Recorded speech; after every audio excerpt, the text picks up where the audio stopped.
Assalamualaikum warahmatullahi wabarakatuh. Viva Veteriner. Oke, pemirsa sekalian, berjumpa lagi dengan saya Dr. Hewan Rizkan Mubdi MSc. Kali ini kita akan membahas mitos dan fakta seputar bunuh diri.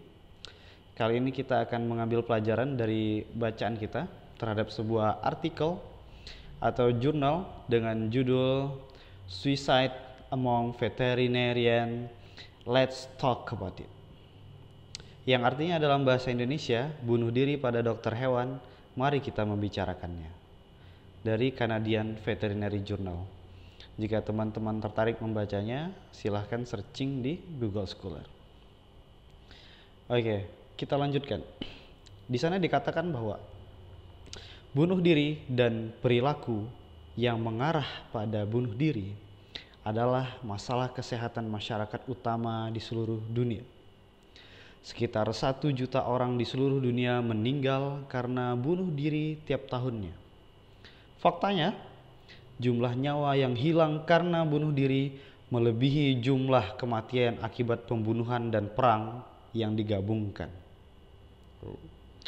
Di luar tragedi hilangnya nyawa, ada biaya kemanusiaan yang menghancurkan bagi keluarga, teman, dan kolega. Biaya yang dibawa ke masa depan dengan dampak yang bertahan cukup lama, atau bahkan berdampak seumur hidup. Bunuh diri itu merugikan, baik secara pribadi maupun secara luas. Beberapa penelitian telah mengidentifikasi hubungan antara bunuh diri dan pekerjaan, termasuk profesi kesehatan dan profesi kita sendiri sebagai dokter hewan. Tingkat bunuh diri dalam profesi dokter hewan telah dipatok mendekati 2 kali lipat dari profesi dokter gigi dan lebih dari 2 kali lipat dari profesi medis, serta 4 kali lipat daripada populasi umumnya. Dimanapun kita tinggal, apa yang kita lakukan, dan apapun keadaan dunia kita memiliki pengalaman yang umum, suka dan duka, menghadapi perselisihan dan kesulitan, kemudian berjuang untuk menghadapi tantangan hidup. Terkadang hal-hal kehidupan dapat menumpuk, membuat kita kewalahan, tertekan, dan merasa sendirian. Itu bahkan dapat mendorong kita ke ujung pikiran untuk melakukan bunuh diri. Hasil survei nasional CVMA, Canadian Veterinary Medical Association, pada tahun 2012 menunjukkan bahwa tentang kesehatan dokter hewan dengan jumlah 769 orang dokter hewan. Dari survei tersebut menemukan bahwa 9%-nya pernah berpikir untuk serius melakukan bunuh diri. Dan 9% sebelumnya pernah mencoba bunuh diri. Dari mereka yang telah memikirkan dengan serius, yaitu sebanyak 135 orang atau 49%, merasa masih berisiko untuk mengulanginya. Jadi resiko ini nyata dan angka-angkanya pun cukup menarik. Kemudian, seperti yang dikatakan oleh 2 orang peneliti, yaitu Halliwell dan Hoskin, yang menunjukkan bahwa kita harus mengembangkan kesadaran yang lebih besar dalam profesi kedokteran hewan tentang masalah bunuh diri. Dan tanda-tanda predisposisi dan tanda-tanda peringatan, ada banyak bukti bahwa membawa masalah ini ke tempat yang lebih terbuka daripada memendamnya sangat membantu dalam mencegah bunuh diri. Meskipun stigma yang terkait dengan bunuh diri telah menjadi penghalang penting untuk membahas masalah ini, kita perlu membuka dialog dengan harapan bahwa dengan peningkatan kesadaran kita dapat mengurangi angka dan membendung tragedi itu. Saatnya kita membicarakannya. Let's talk about it. Oke, kita lanjutkan. Mari kita memisahkan mitos dan fakta tentang bunuh diri. Kita ketahui faktanya maka kita akan terbantu dan kita pun dapat membantu orang sekitar kita mengenali tanda-tanda peringatan, merespon dengan tepat, dan bahkan menyelamatkan nyawa seseorang. Mitos yang pertama tentang bunuh diri adalah berbicara tentang bunuh diri dapat memberikan ide kepada seseorang untuk melakukannya. Itu mitosnya. Faktanya, berbicara tentang bunuh diri tidak menciptakan atau meningkatkan risiko. Cara terbaik untuk mengidentifikasi niat bunuh diri adalah dengan bertanya langsung. Ketika seseorang diberi kesempatan untuk berbicara, maka ancaman untuk melakukan bunuh diri akan berkurang. Mitos yang kedua, orang yang membicarakan bunuh diri tidak boleh dianggap serius. Itu mitos ya. Faktanya, pembicaraan bunuh diri adalah tanda peringatan utama untuk risiko bunuh diri dan harus selalu ditanggapi dengan serius. Mitos menunjukkan bahwa pembicaraan bunuh diri hanyalah perilaku mencari perhatian. Padahal sebenarnya itu adalah undangan untuk membantu orang tersebut untuk hidup. Jika bantuan tidak datang, terutama setelah mereka membuat diri mereka rentan dengan mengungkapkan pikiran dan perasaan sensitif, mereka mungkin merasa itu tidak akan pernah datang. Tanpa respon yang tepat, pembicaraan bunuh diri yang dimulai dengan pikiran untuk bunuh diri dapat meningkat menjadi tindakan bunuh diri. Makanya pembicaraan tersebut harus kita tanggapi dengan serius.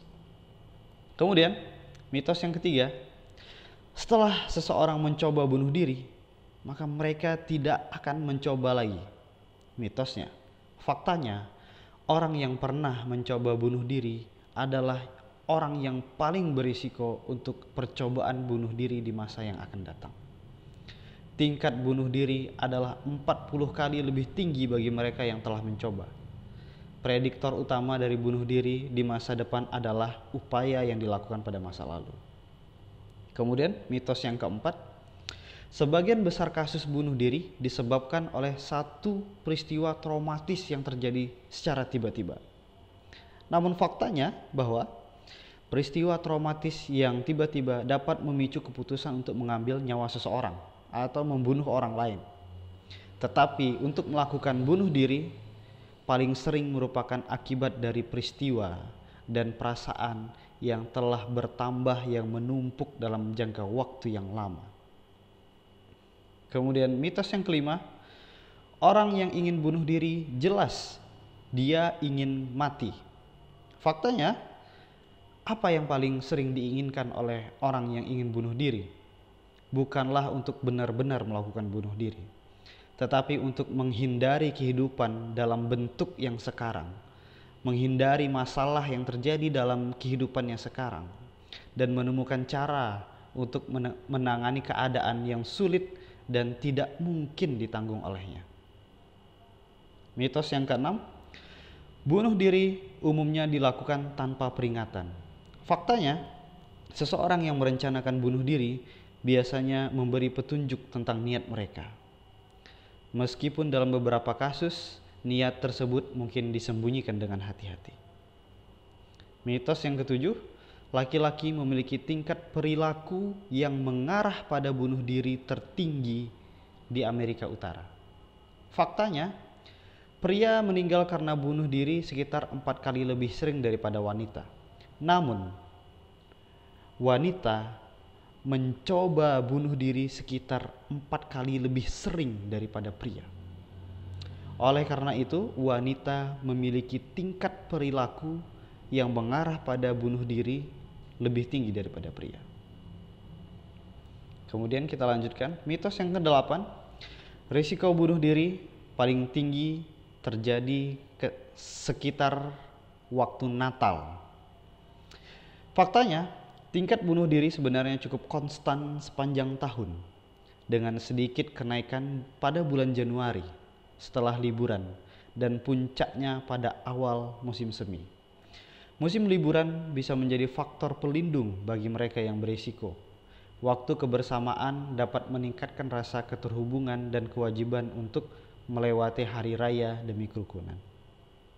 Mitos yang kesembilan, kepemilikan hewan peliharaan dapat mengurangi risiko bunuh diri. Faktanya, secara anekdot, tampaknya kepemilikan hewan peliharaan bersifat protektif. Tetapi penelitian belum menunjukkan hubungan antara kepemilikan hewan peliharaan dan bunuh diri. Mitos yang ke-10, hewan mati karena bunuh diri. Faktanya, meskipun cerita rakyat mencakup kisah bunuh diri di antara hewan, studi naturalistik modern terhadap ribuan spesies hewan dalam situasi lapangan belum mengidentifikasi bunuh diri pada spesies selain manusia. Jadi kematian karena bunuh diri benar-benar merupakan fenomena yang terjadi pada manusia. Oke, itu tadi 10 mitosnya dan faktanya. Demikian mitos dan fakta tentang bunuh diri. Kita sangat banyak melihat penelitian dengan topik suicide among veterinarian. Meskipun ini mungkin hal yang tabu untuk dibahas, namun ketika kita meletakkan perhatian pada hal ini, membicarakannya, mencari solusinya, kemungkinan ada banyak nyawa yang dapat kita selamatkan. Terima kasih atas perhatiannya. Viva Veteriner, stay safety, stay healthy. Assalamualaikum warahmatullahi wabarakatuh.